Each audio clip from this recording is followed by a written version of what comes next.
Hey guys, okay, I'm going to record a little bit of play-by-email Warplan Pacific, which is a new game out similar to Warplan Europe. They've built some new rules for it. It looks pretty good. I think I won't like it maybe as much as Warplan Europe, just because, well, I just don't. I don't love the naval system in Warplan. It's not I'm not a big fan of it. So, but anyway, let's give it a try. I'm playing the Allies, play by email. This is the first turn, I guess, just started. We're playing the 42 scenario because we heard that there are some problems with the 41 scenario. The Japanese really are almost impossible to stop in the 41 scenario. So let's take a look at what happened. I guess before we do that, we can look at the turn report. So if I click here, I won't read all this. It's basically the scenario notes. You can read it if you get the game. It's the Pacific War starting in April 26, 1942. You can see that there are some invasions here. It looks like we're having some invasions here in the Marshalls at Guadalcanal, at Namuga. Looks like the Japanese just landed. So they're kind of island hopping here, some Marines and another division. They're also attacking Port Moresby, where we have, it looks like a garrison unit, 9 out of 10 strength, and a bomber. Let's see what kind of, it's a naval air bomber, an Australian bomber. I might pull that bomber out of there because I would guess it gets overwhelmed by the fighters that are nearby, if there are fighters. I would guess that the Japanese have fighters at this airfield. If I click here, what does it say? Enemy airfield status unknown. So yeah, there's some, I bet you there's fighters there. So probably it's not a good idea to have my bombers flying around this area, although maybe I could try to bomb that ship, I guess. Moving on, looks like we have some Americans in Australia, a couple divisions, and some subs in Perth, West Australia. And the Japanese already have NEI, Netherlands, East Indies. They also have the Philippines. They have Thailand. They moved into Burma. They already have Burma, it looks like, and they're on moving into India here at Chittagong and Ledo. So, yeah, Japanese are pretty far advanced. Let's see, is India pretty well garrisoned? Decent garrison in India, but one thing about this game is that, and I don't know much about it, I'm pretty new to it, but there's an air lend-lease that goes from Ledo, this city, and it flies into, I think, either this city right here, Lijiang, or Kuijiang. So you have to hold this city, basically. So I'm going to need to very quickly reinforce the city and not let it fall to the Japanese.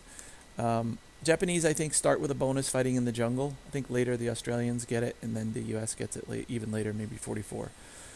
So the Japanese will be better in the jungle, but it's critical, I think, to hold this city. So I'll do everything I can to hold it.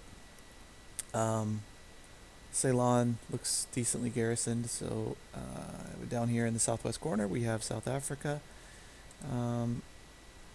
Jumping back over to the Marshalls. Sorry, that wasn't the Marshalls is up here. I don't know why I thought the Marshalls is down here.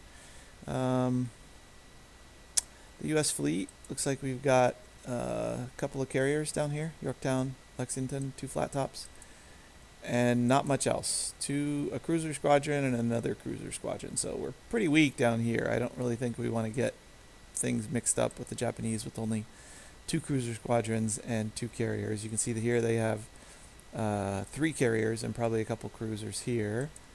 And here's another ship of some kind. Here's another ship. And then here at Rabaul they have 2 more ships. So pretty substantial force there, along with some land-based air. They have at least 2 air wings, or 3. It's like a tactical air wing there. Probably a fighter air wing here, and another maybe naval air wing here. So, yeah, they've got some good air power. I don't think we want to sally forth with this light group the Americans have down at New Caledonia. Here in the Gilberts, looks like we still hold and have garrisoned Canton Island, so that's good. Johnson Island probably needs a garrison. It's near Pearl. Midway's got a small garrison with only 3 strength. We need to get this guy reinforced quickly, so I'll put him on. I'll click this plus, which gives him prioritized reinforcements. Probably our main fleet is here at Pearl. Let's check. Yep, Hornet, Enterprise, West Virginia has been pulled off the bottom of Pearl Harbor Bay and is being repaired. And then some other couple battleships, one damaged, California damaged, and some cruisers, destroyers, a couple subs. In this game, U.S. subs start extremely weak. There's a torpedo problem, so really my plan is don't use the subs at all early in the game because it's just not worth the oil and the chance of losing them. I'll wait for their torpedo problem to get better, and we can tell when that happens by, I think it tells us right here. Let's see. Yeah, here. August of 42, they go up to a 2 surface value. January of 43, they go up to a 3. So August 42 is probably the first time I'd want to use the U.S. subs, or maybe January of 43. Otherwise, I don't know if it's worth repairing them and oiling them and possibly losing them. Over here in the U.S., we've got one battleship here in Seattle, and we've got a battleship, a carrier, and a cruiser in San Francisco. And down in San Diego, we have 2 more battleships and a destroyer. Let's, in the meantime, check what we've got arriving for the U.S. So here we have the Indiana. We've got the Wasp coming in June, so that's not too far, 3 or 4 months, 3 months. South Dakota, Colorado, Alabama, Iowa, Washington, Mississippi, Essex. So the first Essex class carrier arrives at the end of 42. That's really not that far away. I mean, that's 8 months. A light carrier, another Essex, a light carrier, another Essex. So yeah, the Essex looks like a lot of them are already in the build queue, which is great, even up to 1945. So maybe I don't need to spend a lot on building carriers. It looks like a lot of them are already in the pipeline, which is fantastic.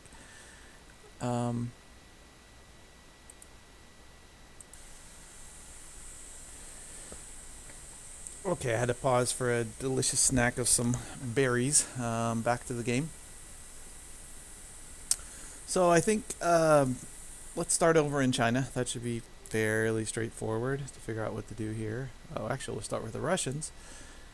The Russians won't come in, I think, until 45, as long as the Japanese maintain a garrison. So I'm pretty sure they'll maintain that garrison, and probably things won't kick off for a long time with the Russians. But we can just do a little maneuvering right now with them. Won't hurt anything, just to have them in place in case they do end up coming in.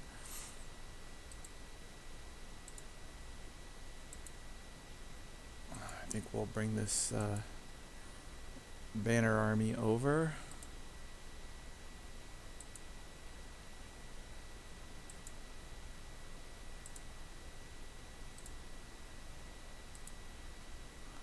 And we're out of rail moves. I was going to bring that division from Irkutsk, but no rail moves to do it. Okay, so the Chi-Com are up here. The Chinese Communists are up here in the north part of China. I think they only have one city, Lanchao, which allows them to be conquered if it falls. So I don't really see a reason to defend these mountains far in the east. I think we'll fall back with them. Let's just take a look at what we have here. So we've got a few cities. We've got Yan'an and Xi'an. I don't know what these numbers are right here. What is this number? I think it's population. Is that what that is? Or something else? Maybe it's supply. Oh, it's supply, I bet. So I don't think there's any production at these cities. So I don't think we have to hold them as the Chinese, but they're probably good defensive points. So let's this guy's dug in. I hate to undig him.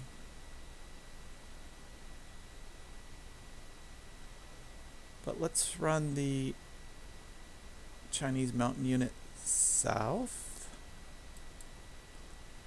And then let's move this guy back toward this communist new 4th Army. Let's move him kind of back toward Lanchao. And we'll move Mao Zedong I think we can probably leave him here this turn. No need to move him in case they start to advance here. I don't want to leave this avenue of approach to Lanchao completely bare.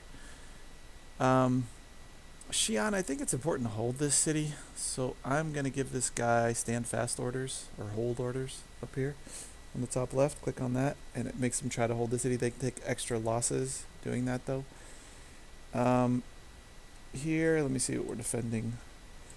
We're defending along a river way, and we're defending a city here, Xinjiang. So, and by the way, my pronunciations may be off. All I can do is try. Looks like the Japanese are trying to push through here between the Xi'an and the city back to Ongkang. So let me just fall back right with them. I don't want to let them get behind me. And let's see. I'll try to hold the mountains here. I don't even think I'll try to hold that that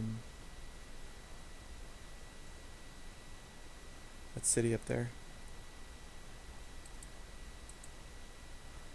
I think here we can just kind of form a defensive line. Hopefully they'll probably try to flank it and might flank it, but let's start with that. We've got a strong army here at Chongqing. The question is, do I send it to try to defend Changsha, or do I send it north? Looks like they've got a lot of units up here, but I don't know how strong they are. All I see are divisions. Independent Brigade, Division, Army. It looks like only one army size unit up here, so yeah, they're not that strong. There's just a lot of them. So I would say I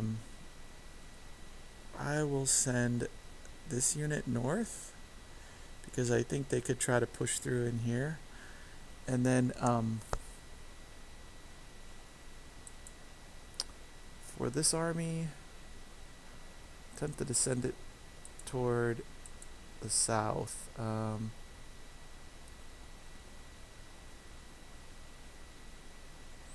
Let's push our cavalry into these hills to try to hold here. We'll march the army. I don't know if this is a bad decision, actually. This could be a bad decision. I wonder if I need them in the north.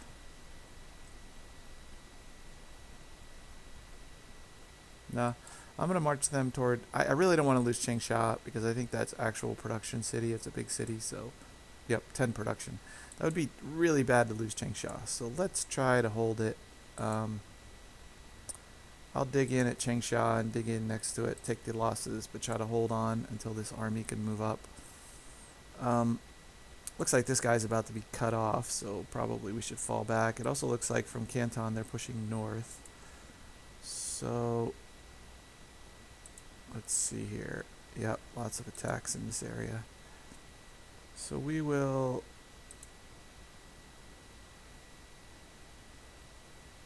Let's pull back here. I'd like to get a unit into this hex. This guy's definitely got to pull back.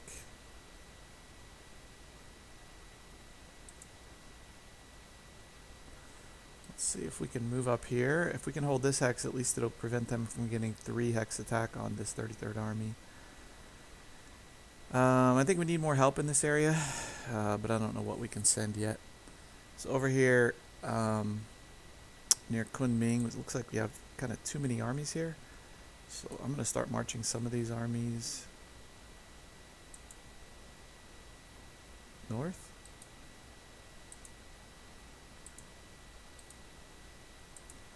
To help the Chinese communists a little bit.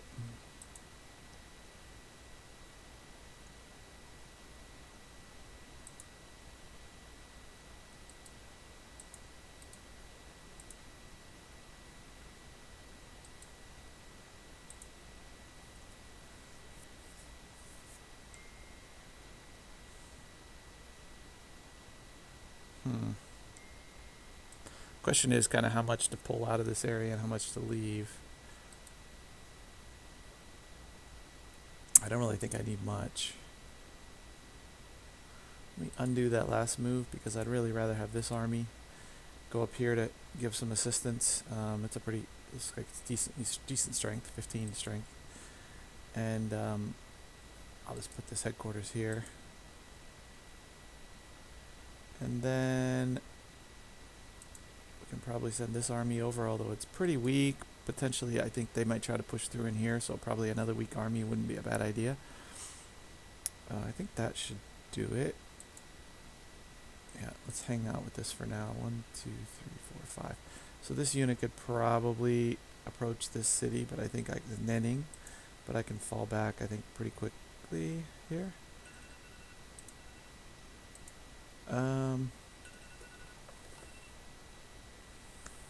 What else do we want to do in China?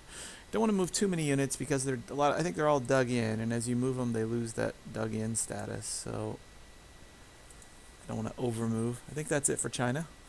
And then in Burma, I know for sure we need to reinforce the Lido area. The question is, how do we reinforce it? So do we send the British over there, or do we use the Indian army? I think we'll send the British over there. So if I just try to rail this guy, yep, he can rail right into Lido. So let's push this Indian division forward, and then we will send a British army over there, or division, sorry.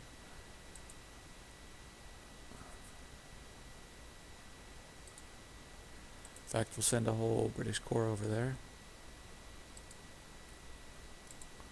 along with the headquarters, UK, Abdicom.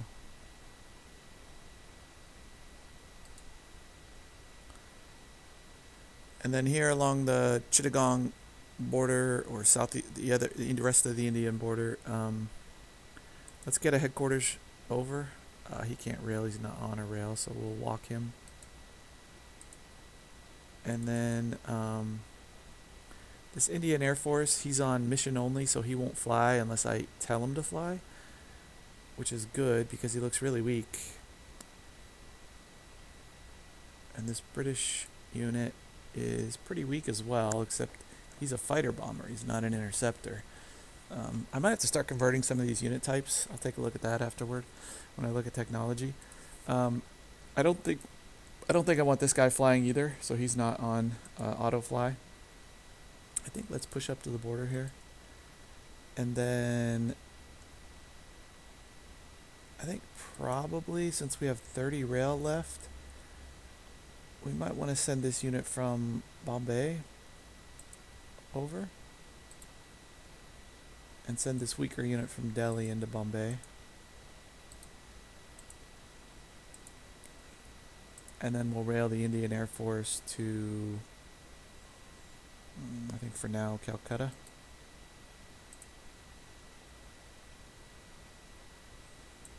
Here we've got some Australians, some battleships and cruisers, a naval bomber. So I think we can put this naval bomber on full support. And then let's see if we're getting raided along our convoy lines. Actually, nothing I can see.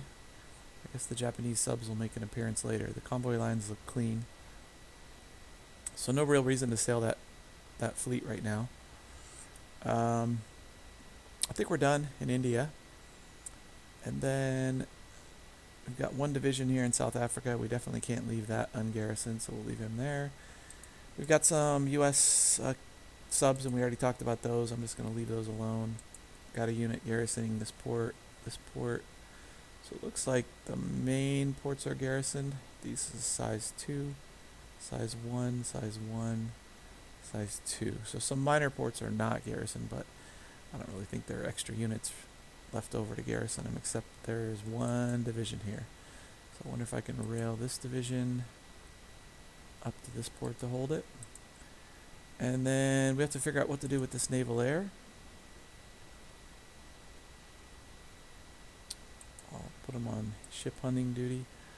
He could do an airstrike, but I think I want to get him out of Port Moresby while I have the chance before he's trapped there without oil. So let me send him, what's his range? Let's see. His range is 10.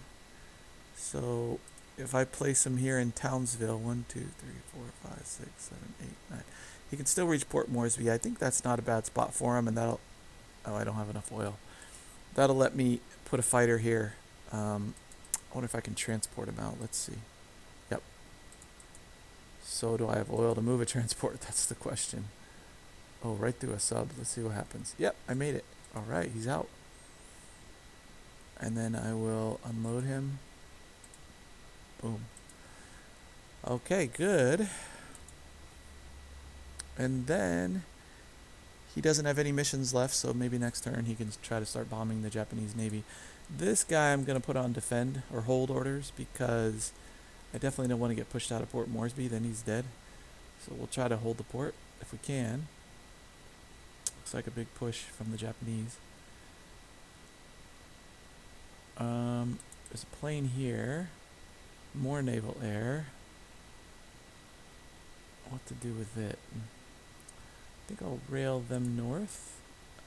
I don't think I can base them here. Nope. I could probably base them...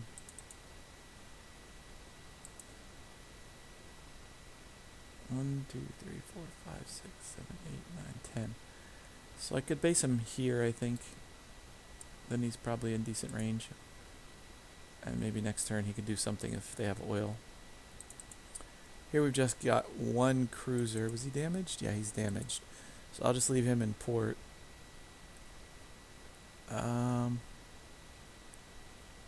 then I think we want to put all of these guys holding ports on defend orders.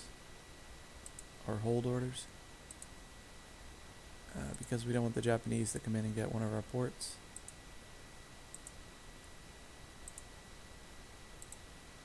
At least the ones we're defending.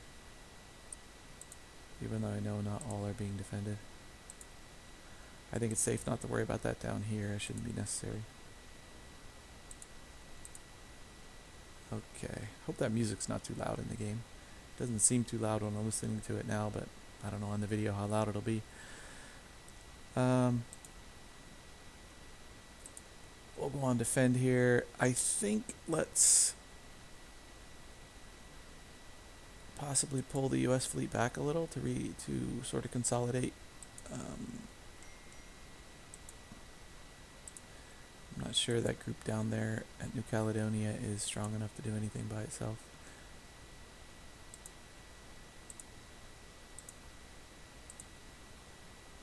A lot of clicking on this turn, but hopefully soon enough I'm done.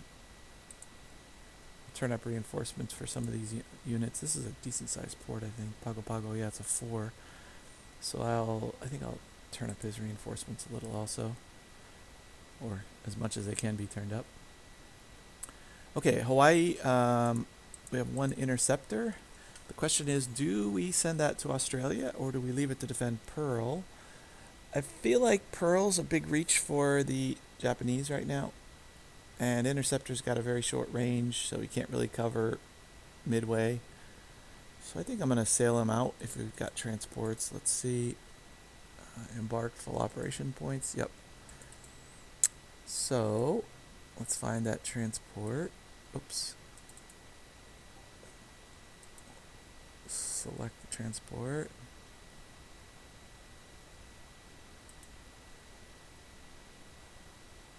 And then we'll try to sail him south. Let's see how far we can get. Let's put him on raider mode so he doesn't get hunted down. We'll send him south.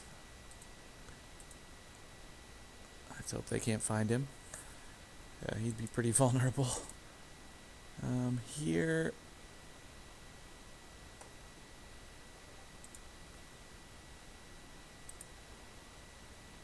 Okay, so I think we need to move up these units from the U.S., but the question is, where do I want to position the U.S. fleet? I think I've got 5 flat tops. I really think that the Japanese... I don't see any push from Midway right now. So I think I'll sort of send the fleet south. From the U.S. and Pearl, and then see what the Japanese do in the next turn. So let's get that rolling. Let's select all carrier and surface groups except the damaged ones. So let me unselect the damaged guys. And then off we go.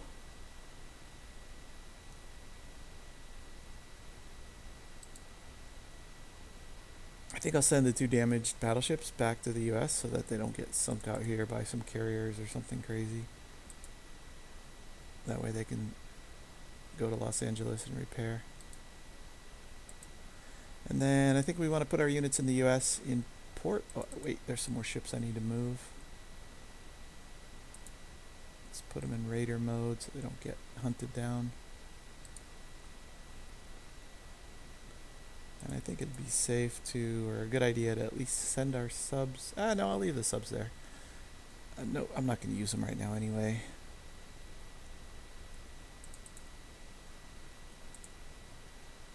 Got the Nevada, we'll send it to Pearl. Keep a little fog of war so they see a fleet there. And we can probably occupy the ports with some of these units, especially the headquarters.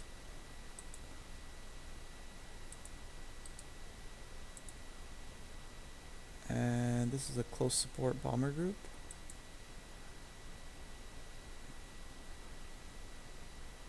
So let's just rail them into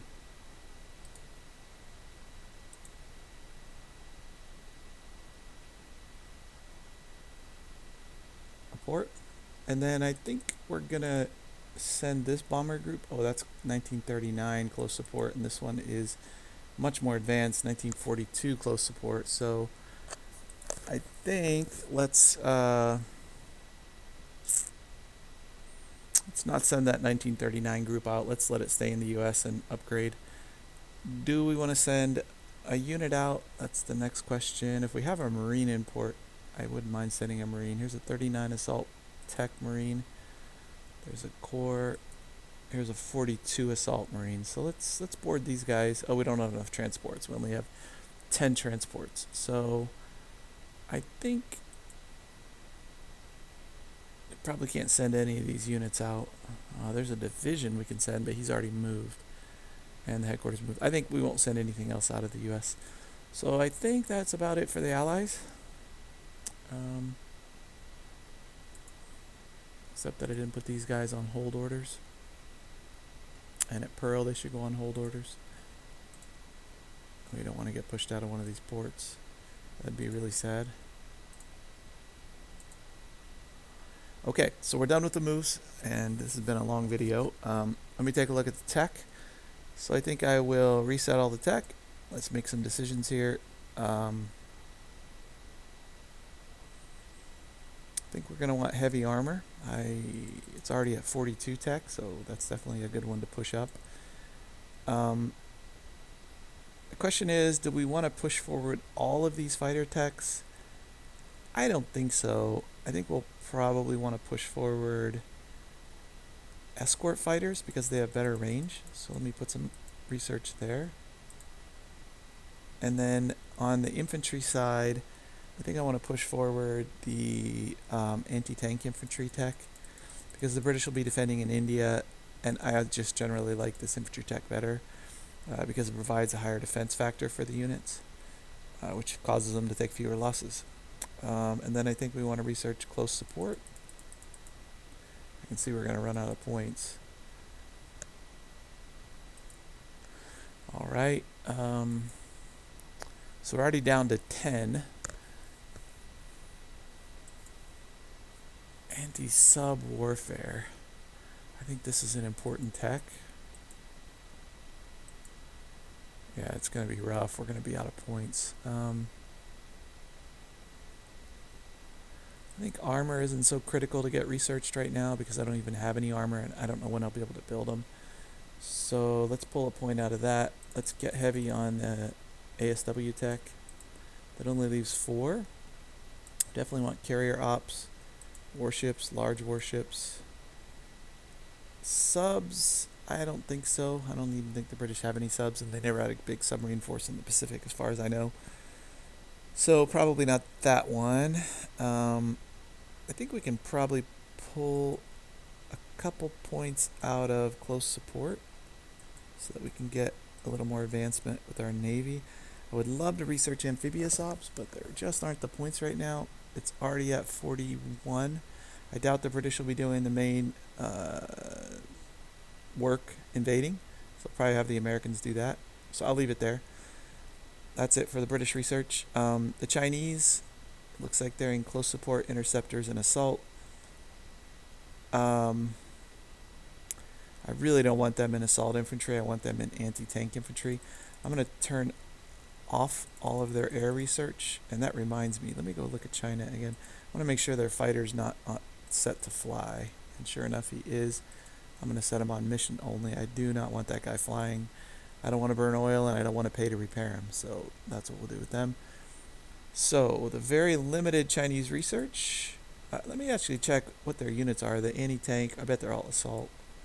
Assault, assault, assault, assault. Yeah, they're basically all assault.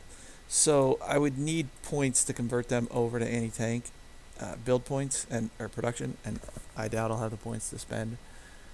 So we'll have to kind of go with the flow and put some research into assault, I guess.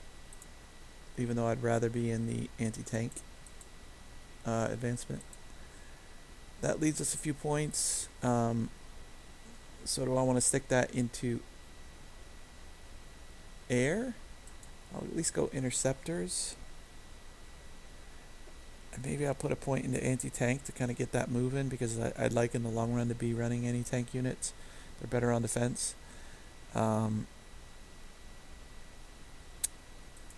So let's do it this way. I'm barely advancing interceptors. It's sad to say, but I just don't know how useful they'll be for China, because they don't have the production to support them or the oil. So I don't really think I'll be doing a lot with interceptors. I'd rather get my infantry units converted over to assault anti-tank if I can. So I think we'll put them that way. Russia, they have a lot of research points. Let's reset them all. We'll go with anti-tank infantry, and we will go with heavy armor, which is where they're already advanced. And then we will go with interceptors. And then what else do we want to do? Probably close support. And that should do it for them, I think. Yep. Okay, and then for the US, we can reset them all. And we'll go with anti-tank infantry. Oh, sorry, that was Russia. What did I just do? Crazy. Wasting time here.